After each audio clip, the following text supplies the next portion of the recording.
What's the word you associate with the Phoenix Suns? I associate a word. It's called new owner-itis. This is about Matt Ishbia. This is Matt Ishbia who bought the Suns and then went crazy.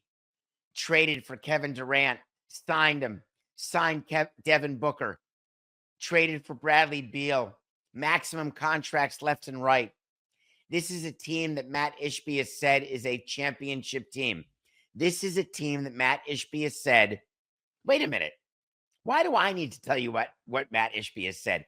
Why don't we have Matt Ishbia, the owner, tell you what he said? It's extremely fixable. I mean, let's just be real. Although this isn't a cool narrative, and the national media really won't want to play it out there, but like, ask the other 29 GMs.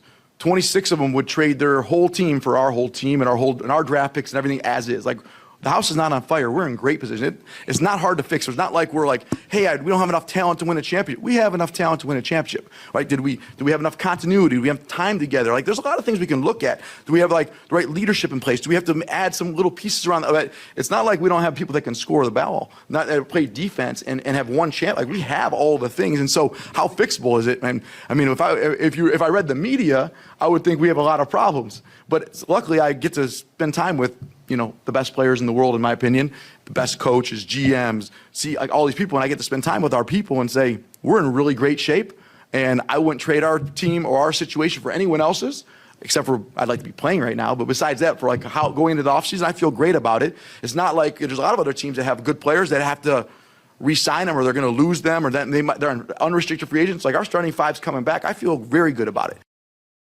How good do you feel, Matt? Because I want what you're having. I don't know if it's a pastrami sandwich. I don't know if it's something that's injectable. But what I do know is a level of delusion and idiocy that you don't often see. Because I'm trying to make a list of the 26 owners who would switch with the Phoenix Suns. I can't find one who would. The reason why you wouldn't want to switch your roster with the Phoenix Suns roster is they stink. They got eliminated from the playoffs last night. That means they're not even in the play-in tournament. That means they're below a 10 seed. The Suns have lost 8 straight games by double digits. The Suns without Kevin Durant are 2-15. But the worst part about the Phoenix Suns is that they're $25 million over the second apron. They're going to pay a tax bill of $152 million this year. The Phoenix Suns do not have a first-round draft pick until 2032. The Phoenix Suns have to pay Bradley Beal 2 more years at $53 and $57 million. Don't worry, the Heat may take him. Not. Devin Booker, $53 million next year. That's not all. $57 the year after. That's not all. $61 the year after that. And the Phoenix Suns as a team are so broken. The level of delusion, that was May 1st of 2024 when Matt Ishbia told you everything's great. I want to know where we are on April 10th, 2025. Where are you, Matt Ishbia? I want you to meet the media. I want you to stand there and say, I got it right. You're all still wrong. I'm surrounded by the best players in the world, by the best GMs, the best front office, the best everybody. I've got jealous people all over these owners' meetings. What you have are people laughing at what you do. Why? Because your case of new owner-itis may be one of the worst in the history of new owner-itis, and every new owner gets it. The problem is you never took any medicine. You never got rid of it. You doubled down on it and then tripled down on it.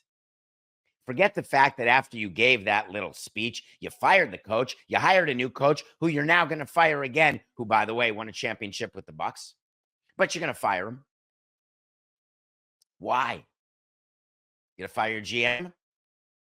This is when an owner needs to look in the mirror and say, I got to fire myself. I've got to completely step back. Think about what he did when he fired Frank Vogel. Frank Vogel had won a championship. You know that. Brought him in, fired him. Budenholzer won a championship. Mark my words. As a matter of fact, Coca, you want to mark my words? We'll make it official. I'm going to give you a wait to see, and we'll revisit it.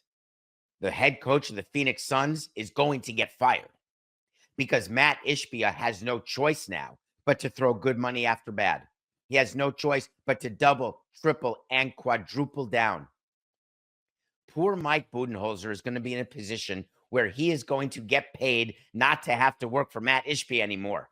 It's like a DCT, a dream come true. The dream is to get out of a situation that you know has no hope. It's not that the Phoenix Suns have a bad collection of players. It's that the Phoenix Suns have a bad way of collecting players. It's not that Kevin Durant can't be the centerpiece of a championship team. It's that Kevin Durant can't be a centerpiece of a championship team. Matt Ishbia had this seduction of names that new owners get. Bring in the guys. Bring in the people I've heard of. Let me go to parties with my friends and let them be jealous that I've got Kevin Durant or I've got Devin Booker.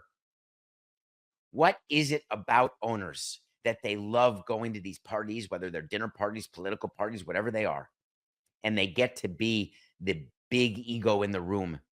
The BDE that exists with owners when they're in a room, it's hard to describe. It's why an owners meeting is so crazy, because it's 30 people that have that same level of energy, that same level of cocksure. Frankly, you put 30 presidents in a room and we all feel that way. It's an amazing thing when you are so propped up by a view that you have of yourself that can run so counter to what the actual view is, so counter to what the reality is. But then you win a championship, and then you feel as though you've got the cred, you've got the goods, the bona fides forever. Am I right? I feel it. I won a World Series. You can never take it away. I will always be a World Series winning team president. It covers all sorts of ills that I have, all sorts of blind spots that I have. But those blind spots before we won a World Series, they were so big that I couldn't cover them up. There wasn't an amount of makeup. There wasn't an amount of delusion. But what the winning does, it lets you continue to be the way you are and think that it will always be the way it is.